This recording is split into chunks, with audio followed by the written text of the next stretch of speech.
Hello and welcome to the Say It Sister podcast. I'm Lucy and I'm Karen, and we're thrilled to have you here. Our paths crossed years ago on a shared journey of self-discovery, and what we found was an unshakable bond and a mutual desire to help others heal and live their very best lives. For years we've had open, honest and courageous conversations, discussions that challenged us, lifted us and sometimes even brought us to tears. Now we want to share those conversations with you. We believe that by letting you into our world, you might find the courage to use your voice and say what really needs to be said in your own life. Whether you're a woman seeking empowerment, a self-improvement enthusiast, or someone who craves thought-provoking dialogue, join us as we promise to bring you real, unfiltered conversations that encourage self-reflection and growth. So join us as we explore, question and grow together. It's time to say it, sister. Welcome, sisters, to this really important session for us. We want to talk to you about wisdom today, to the wisdom that lives inside us, the wisdom that we were born with. And we want to help you to understand what wisdom is and reconnect you back to your natural self. Today, we're going to take you on a journey that expands you in different ways. And we want to really go into why is this important now? We believe that this is one of the most important topics for women. This is something we all possess. It's been trained out of us. Instead, we doubt ourselves and we look for validation elsewhere. And this is not the way, sisters. Wisdom is women's intuition. It's deep wisdom. It's gut instincts. And it lives inside. And how we access it and why we need to access it right now is the point of our discussion today. Lucy. Oh, I've got to come in because I'm also bursting with loads of energy because we've got some really exciting new information for you about something that Karen and I are up to in the world, our brand new initiative that we're going to declare to the world on this podcast. It's really exciting. We've called it the Wisdom School. And you know, the driver is because women are wise. We're here to lead. Lead our lives, our families, our communities. So yeah, I'm really excited. Sorry, I had to burst in there with my burst of energy, but you're going to calm me now with a poem for us. I am. One of my favourite poems ever. This is it's a Hopi creation story, and it's that ancient wisdom that lives within tribes, the people that are still connected to the earth. And see nature as, a key pillar in their society and their communities, and also in their healing and their wisdom. The Creator gathered all of creation and said, I want to hide something from the humans until they are ready for it. It is the realization that they create their own reality. The eagle said, give it to me, I will take it to the moon. The Creator said, no. One day they will go there and find it. The salmon said, I will bury it on the bottom of the ocean. The Creator said, no, they will go there too. The buffalo said, I will bury it on the great plains. The Creator said, they will cut into the skin of the earth and find it even there. Grandmother Mole, who lives in the breast of Mother Earth and who has no physical eyes, but sees with spiritual eyes, said, put it inside them. And the Creator said, it is done. I want to cry. Oh, it's just so beautiful. Oh, just this idea, isn't it, of we hold so much inside us and we are so hell-bent on looking on the outside, and everything we need is already here. And the animals speaking, it does something to me in a way that just brings me back to my center and reminds me that all of the hustling, all of the pushing, all of the striving to know is not who I really am. I'm deeper and wiser than that. What is wisdom to you, Lucy? So wisdom has always pulled at my head and my heart, because that's just the way I'm wired. And it's like this quiet, persistent tug that keeps on, here's some knowledge. But what does it mean? Here's some knowledge. What does it mean? And I just keep going around in these circles. But I know that you have to be in a real, I suppose, deeper place to truly understand what wisdom is. And because I'm somebody who likes to join the dots, I crave knowledge. And not knowledge just for the sake of knowing, but for the sake of really understanding. So learning from others is essential to me. But wisdom, well, that's more about gathering information. It's taking it in, it's looking for patterns, it's questioning, it's reflecting, it's an internal process. And it weaves it into my own life's experiences, my own moral code is like, it becomes like a filter. And that to me is like the deep wisdom. So for me, wisdom is wholeness. It's a wonder. It's a lifelong journey of being and doing and being fully present in all my senses, my past, my present, my knowledge, my experience. There's nothing shallow about it. And like the mole, there is nothing blind about it. And also, when I was reflecting on this, I realized that wisdom is not following for the sake of it. So we have leaders, but the wisdom comes from choosing who to follow. And it's with having eyes wide open, questioning, never just blind faith. Yeah. And it also made me remember that I am a child of divorced parents. So I grew up in two very different households. And on the one, it was very much rooted in fact and logic and debate and questioning and reason. But the other side was walks in the countryside, talk of ghosts and spirits. And I guess that's why it's always set me on this head heart journey. And the fact is, it's neither this or it's that. It's something that is immeasurable and it's true wisdom that embraces all of it. That's Mm. it for me anyway. Yeah, I mean, I was obviously trying to break it down too, and I was thinking about the topic of it because it's so big. I was like, there's a wisdom in me, there's a wisdom in others. People do things, and I can see their wisdom, and I'm interested in that. I'm intrigued by it. There's a wisdom in the context of what's happening in this moment. There's information here, and there's a wisdom in what's going on in the world. There's a direction, there's a pull. And there's also the wisdom of our own journeys, and where we have our own experiences and we learn through that journey. We deepen into that journey. We have the life experiences and it gives us messages and it tells us things. And, that's something that we are learning over time. But I feel like the true deep wisdom sits inside our bodies and informs us, and I feel like this is the time, certainly in my life, where I am being pulled on to do things differently, to tune into myself on such a deep level. And it's taking a lot of energy and a lot of effort to stay centered, to come back, to listen, like more than ever before, I think, because the world is pulling me out all the time. But I know that when I clear the deck, make some space, close my eyes, it's just peace and beauty and love. Like that is who I am at my core. And that is my true wisdom when that speaks.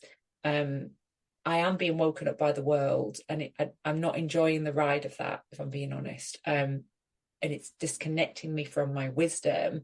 However, I feel like I still am going to share my wisdom. I'm still going to show up in the world. And I feel like there's a deep knowing inside me that just comes to me. And when I don't plan things, it's the most powerful. When I'm truly in the moment with myself, that's when it really comes through. And I can feel the difference to sort of going into my head and trying to work out solutions and tactics, and how do I approach that, and what's the best way about that, and how can I say what I want to say without hurting someone, or that kind of thing. I get much more into my head about that and the tools maybe that I know.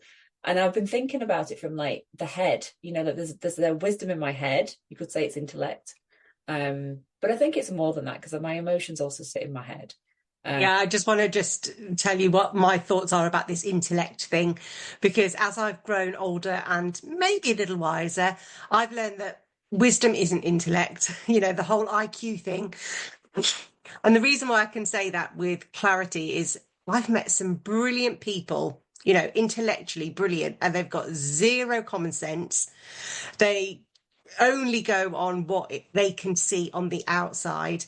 And then I've met some real everyday folks Yeah. with depth of wisdom that can't be taught in books. So I think, yeah, it's knowledge is different to intellect. So I just Yeah. wanted to share my two pennies there. No, and I love that. And thank you. And you know, for me, like when I write, this voice comes through me that is like ancient wisdom, and I've always had it from being really small. And I remember being at like workshops and things, and then we would journal, and they would say, Karen, will you know tell us what you're journaling, will you tell us one of your stories? And sort of be very nervous, and I'd kind of lose my voice a little bit because I was thinking, I don't, you know, this is very uncomfortable for me, but I would do it and share it. And I would think, I don't know who's written this, but it's come out of my, you know, and they would say there's like this old wisdom inside you, and I know that there's no wisdom inside me, but I don't, you know, it still feel a little bit like weird about it sometimes. But I've learned as I've got older to just allow that voice to come through and to use it, and to use it with people who are interested and who want to know and are interested in like the old ancient sort of, you know, feminine energies and words that come through. There's a lot of people that want that from me, so you know, I do that, but it's like there's the head and there's the heart and then there's the hands. And I think as I learn about life and myself even more, sometimes I'm like, okay, where have I gone? I'm in my head. And other times I'm like, okay, where am I? I'm in my heart. And then the action piece feels like it's my hands creating things. And so I feel like there's wisdom in all these three different parts of me. Mm-hmm. But the deepest wisdom comes from really in my core, for sure. But it doesn't mean that the others are wrong either. So I'm always trying to sort of work out where I've gone and sit with myself, and then come back to the heart and find out what I need to do next. Yeah, I think I've found my wisest thoughts through that stillness. And I remember reading a quote years ago, and it was actually by Jimi Hendrix, and it was knowledge speaks, but wisdom listens. And for most of my life, I didn't do much listening. You know, I'm an extrovert. I like to have conversations. And I was listening, but it was when I started listening to myself, that's when I started to find my truth, my values, my ethics, my morality, and what's really matters to me. And yeah, so it's when I listened to that inner Lucy that I found my inner wisdom. I mean, that's fascinating to me, because I feel like when we show up before we get on these calls and we have a bit of a check-in, and I feel like you hold space and you listen to me so deeply, and you're such an encourager, and you don't need to say very much. It's just you being there. So it's interesting you say that, because that's clearly not where you are right now, and that just shows you, you know, that we're all on these journeys, and we might have a default, but actually we can change ourselves to be more in alignment with wisdom, regardless of whether we're more of a talker or a listener. The thing I wanted to share, I'm actually going to read this because I won't get it right if I just go off on a tangent. Science has discovered that more neurons fire in our bellies than our actual brains.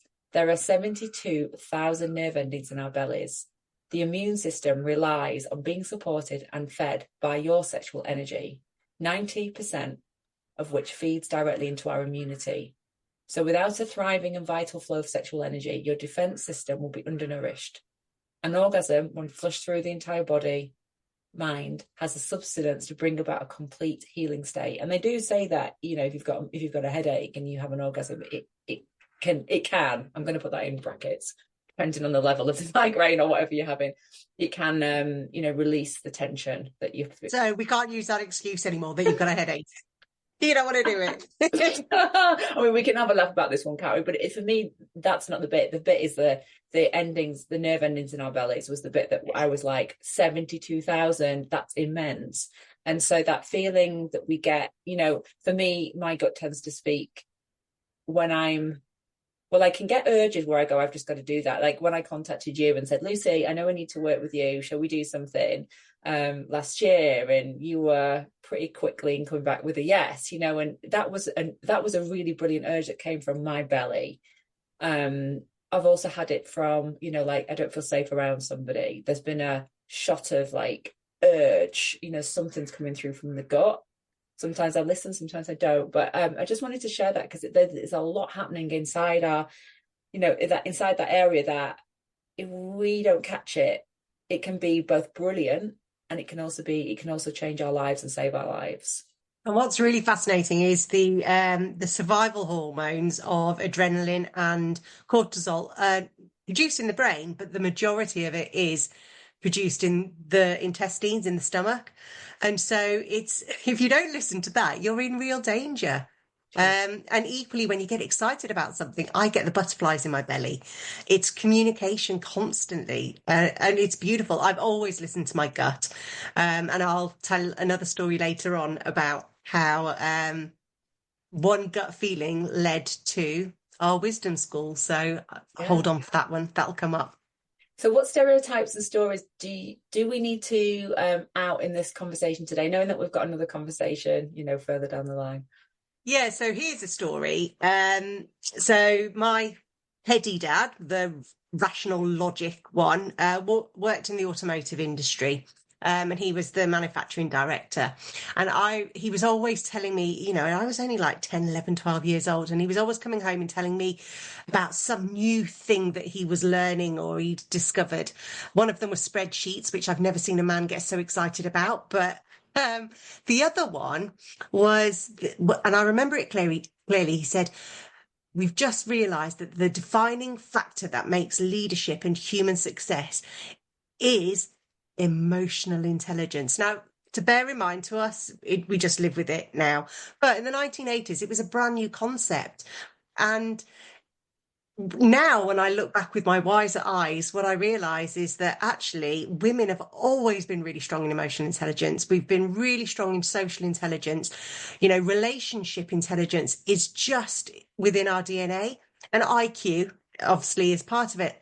But it's almost as though, because we'd lived in the patriarchy, that men had only just realized that there was this whole other part of existence. So that is something I just wanted to share with you, because when I was thinking of these stereotypes, I was like, wow, actually, this intelligence has always been within us. It's just nobody paid any attention. And one of the other things that then came to me as like, this is how my thought process goes, is that actually the bits that can be measured are the bits that we have kind of valued. So we can measure intelligence, we can do a test on it, Yeah. and meant to exist for that. But then all of the womanly wisdom that we hold can't really be measured. So therefore, in our world of science and fact, and since the Enlightenment, actually only something that is measurable and observable and tested is actually valued. Everything else is just been pushed to the side, which is why, the woman's wisdom has been pushed to the side. Thankfully, it's coming back. There is a new enlightenment coming. And then it got me thinking about how we are now like really mapping the mind, neuroscience. And yeah, mapping the mind, just, mapping the brain helps us understand how the brain works. But it still doesn't really answer the question about what is it to be human? What is the Yeah. soul? What is wisdom? And this is the bit that gets me really passionate, because I'm like, whoa, we've lived in this male wisdom world of knowledge and science for so long. Actually, the old wisdom, it's always been there, and it's our time to reclaim it. So it got me really excited then. Yeah, because we still can't answer the big questions, can we?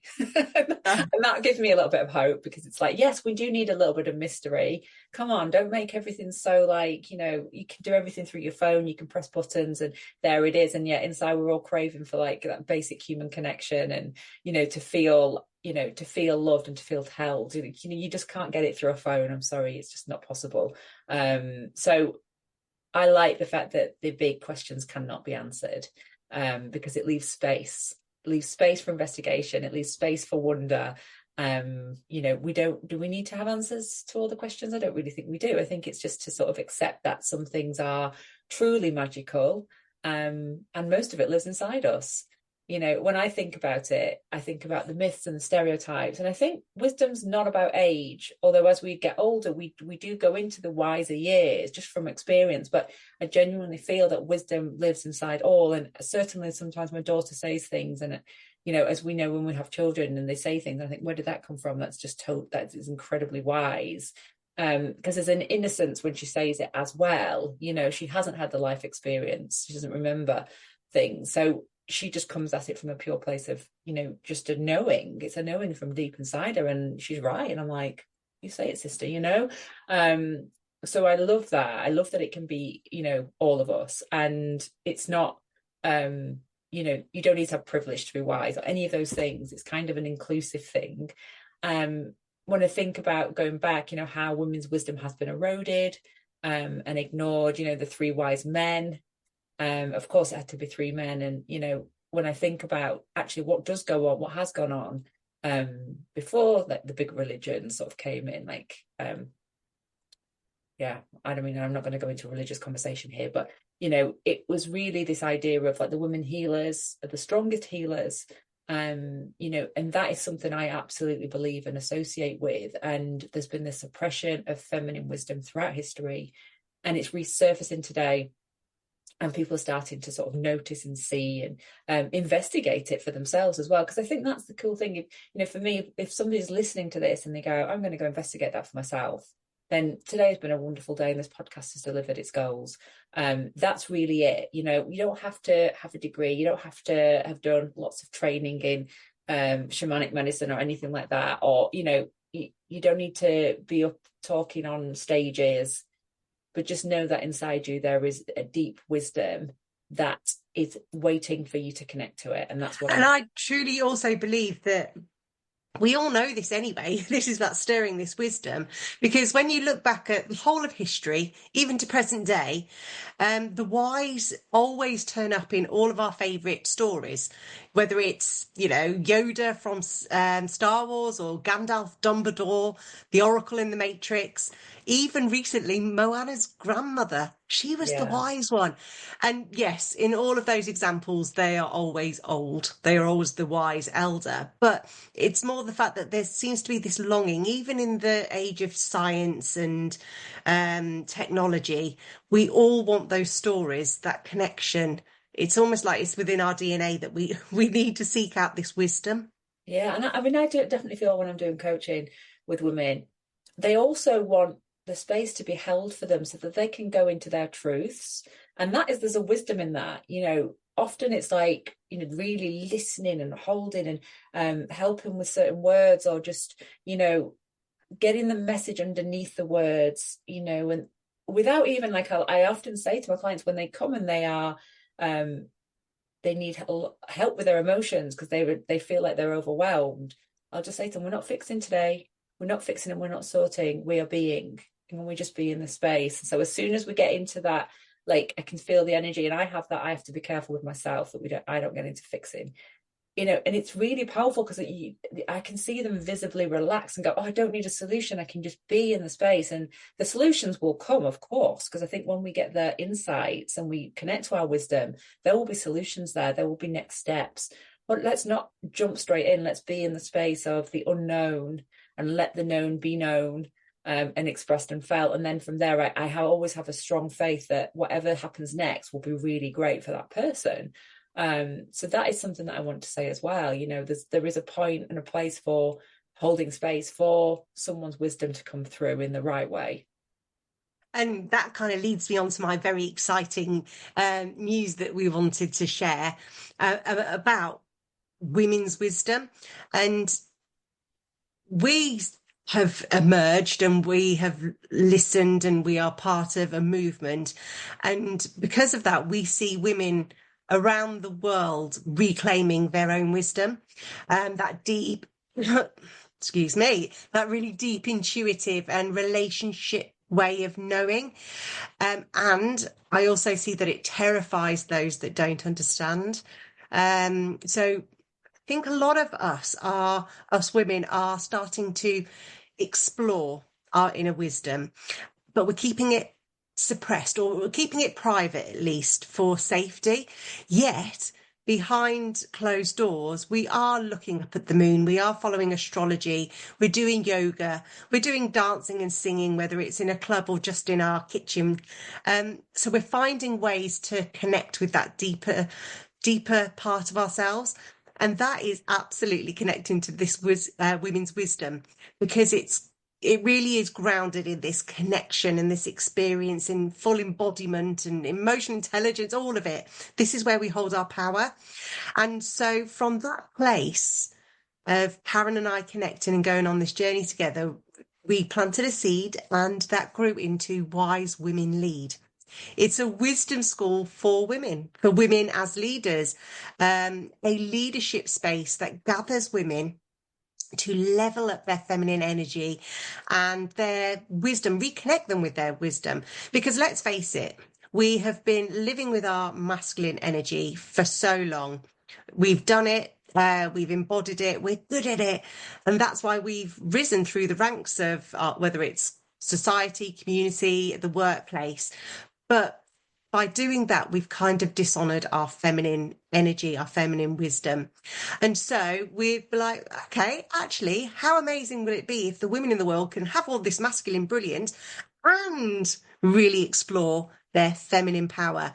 And I got to say, Karen, it was my gut that made me reach out to you again in 2021, whatever year, whenever it was. But I was going through something deeply traumatic in my life.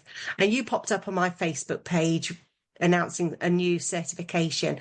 And I know that I hadn't really seen or spoken to you in years. But there's just something in my gut that just said, contact her, go find out what this is. And from that moment, I healed.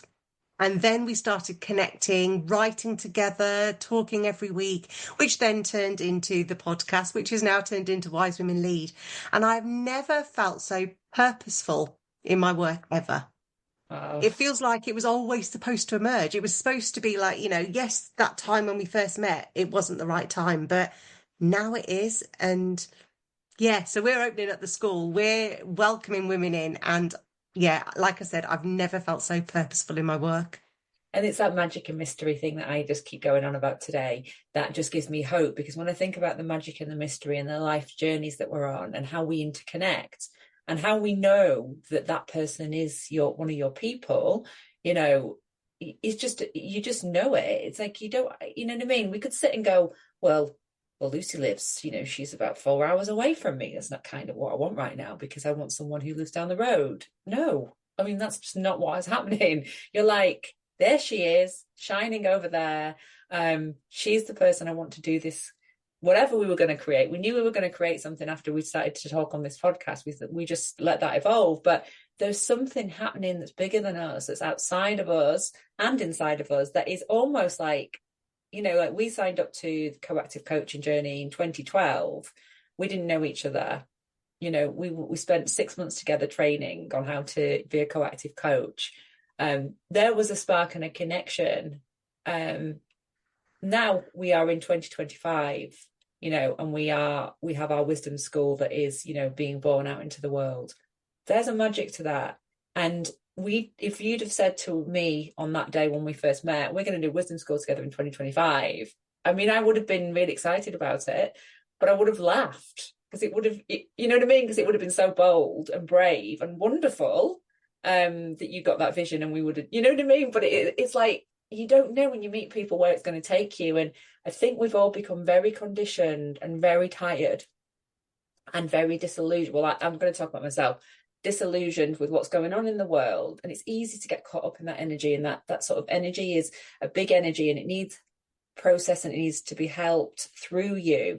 But if we also go higher than that, do the work to get that stuff out of our system, the despair and the disgust, I've been talking a lot about that recently, and also allow ourselves to believe in the mystery and the magic, and the fact that we have these like purposes in our lives, and that our soul has a plan for us, and it's connecting us to the right people. And really, we're here to stay open, listen to the gut instincts, listen to what we're being told from within ourselves, and follow it one step at a time. Then magic's going to happen, and we're going to be part of that magic. And that is what we're here to do, not just with each other, but with women. Because when we open up to things, it's incredible. And that's how I feel now. I feel like what we're doing together is incredible. And it doesn't just serve me and serve you. This has the potential to really change the world. And that really excites me. I don't know how, We have our first program that we've created, but beyond that, who knows? And that is equally as exciting for me. And I don't think I'd have been ready in 2012. I don't think I was mature enough. I don't think I was wise enough. And when I look back at the journey I've been on since then, I've had a lot of pain, a lot of growing up, a lot of trauma, a lot of love and joy and abundance and new experiences. And I feel more formed and more developed and more ready to really hold the space for others.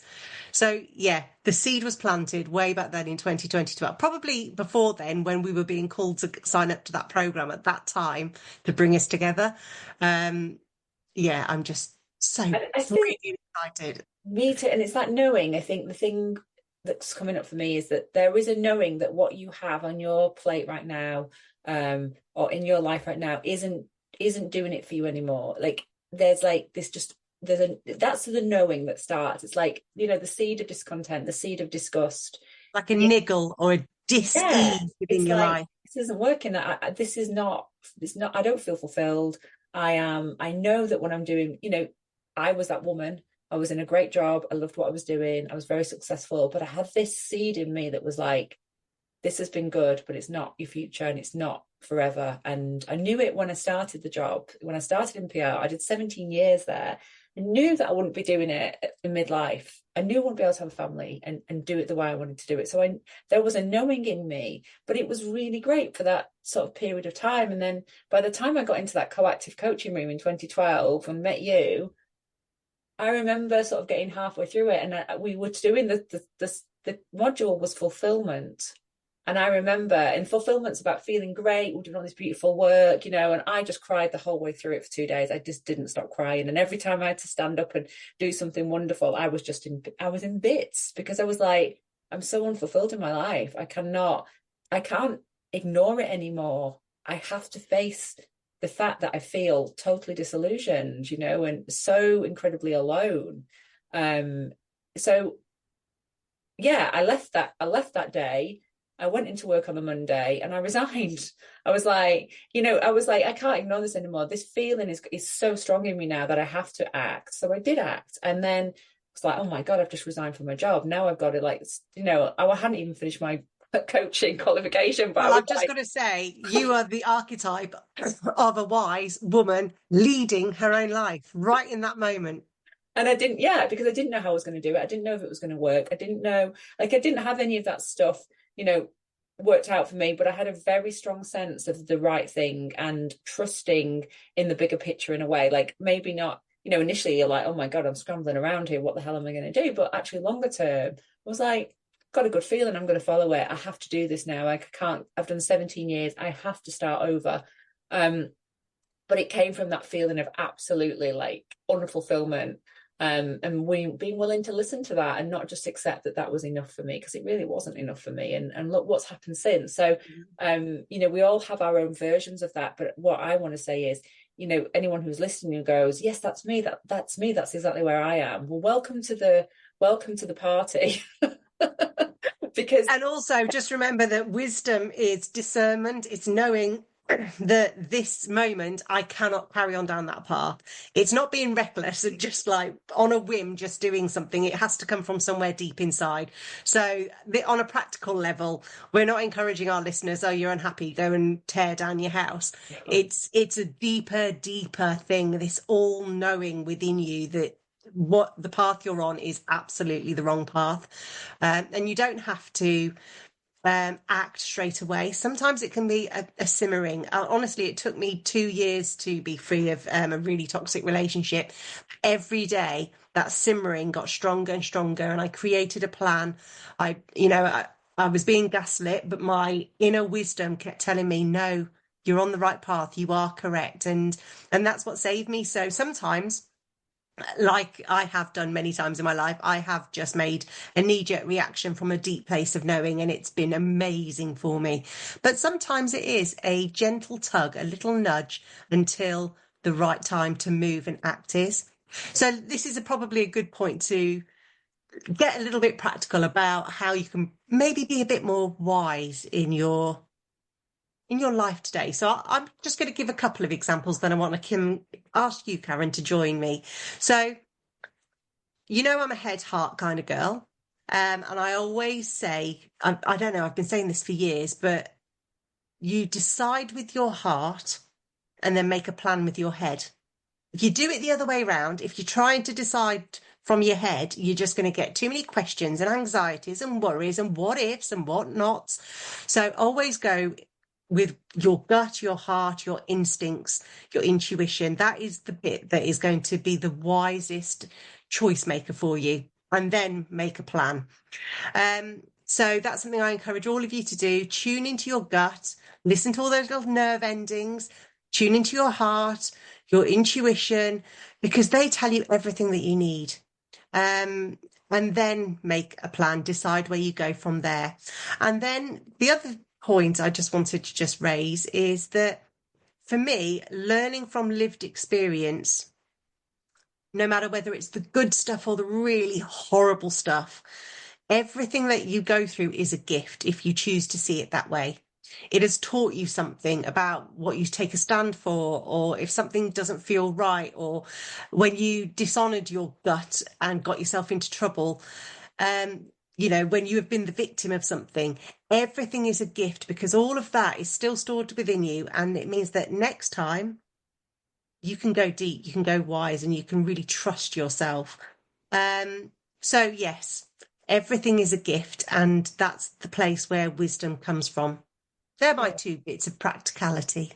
And I think for me, like discernment's a really big word. And if you've not been listening on the inside to, you know, there's a lot of information in our bodies, and but if you're like, oh, if you've learned to sort of shut that down and come into the head and use, you know, use your brain to sort of like fix and problem solve, then it's going to take a little bit of time, but not too much. And you'll be surprised at how quickly, you know, once you open up to the body's wisdom, how quickly you can access. I see it all the time. So this is not going to be like, you know, it's going to take years and years and years. I'm not saying that, but it is like that sort of point of actually just listening to the emotions, listening to the feelings or the sensations in the body is really, really important. You know, and I mean, I'll never forget the first time somebody said to me, use your discernment. And I didn't know what the word meant. You have to go and look it up I in the had to go. I dictionary. went home and I mean, I don't even know if Google existed, to be honest, but no, Google did exist. I went home and I Googled it and I read it and I was like, what on earth does that mean? You know, and because I've always been intuitive and I've always been creative, but I've also been very open as a person. So I had all this openness, and then people would think, oh, she's very open, brilliant, you know what I mean? And they would attach to me, not always in the best way. So I had to learn discernment. I had to learn to be like, yes, I am open, but not with you. Yeah. You're giving me really bad vibes, or I don't feel good in my body, or I've got these sensations and it's very uncomfortable. So actually, one way or another, whether you're a great person or not, you're not allowed in. So I've had to learn that through time. That for me is what discernment is. It's like I may be like this with most people, but I'm not like that with you, because I'm listening to what's happening on the inside of my body. I've decided I'm not going to, you know, jump in that taxi with that taxi driver, or I'm actually going to call somebody to come and meet me off the bus, or, you know, whatever it might be. I'm going to put these things in place and I'm going to ask for what I need. I'm going to ask for help where I need it. That's discernment for me. And knowing that if I'm feeling something strongly, then it's a boundary that I need to listen to within myself that needs honoring. So now I can sort of see what that is. But I remember when this person said, you need to go and practice discernment, because she saw how open I was. And I was like, it's taken me years to work that out. So I don't want any other woman to go through that process of like, what do you mean discernment? What do you mean wisdom? Like, we want to really bring this to life for women in a way that they can access it easily, simply, and that will change and shift their lives for the better. So that's the big one for me. And the other thing is like to work with an inquiry, you know, for the women who like to journal. And if you don't, try it. You know, you can just say, you know, you have an inquiry that you work with. You can do it every single day for 2 weeks, every single day of your life, just once, whatever you decide. But it's like, what does my wise voice want me to know right now? Or what does my wisdom know about this situation? And just allow the information to come through. And writing down makes it easier because it just gets it out of your head. And hence why you can just write it on the page. If nothing's coming, just write wisdom, wisdom, I am wise, I am wise, I am wise, I know, and then just let it come through, and it will give you information that you can trust. and just work with that. And that keeps it nice and simple. And then you'll be able to do it in the moments, you know, where you go, ooh, gut feeling, what's it saying? What do I need? Yeah. So I just want to say I always feel so much wiser for every conversation I ever have with you. And thank you for giving me this gift. And to the listeners, thank you for spending time with us.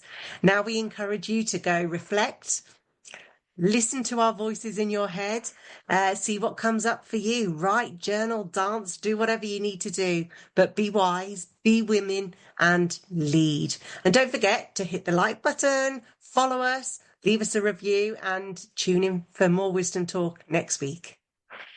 So thanks for listening, and we can't wait to welcome you next time. Until then, use your voice, journal, speak, or sing out loud. However you do it, we hope you join us in Saying It, Sister.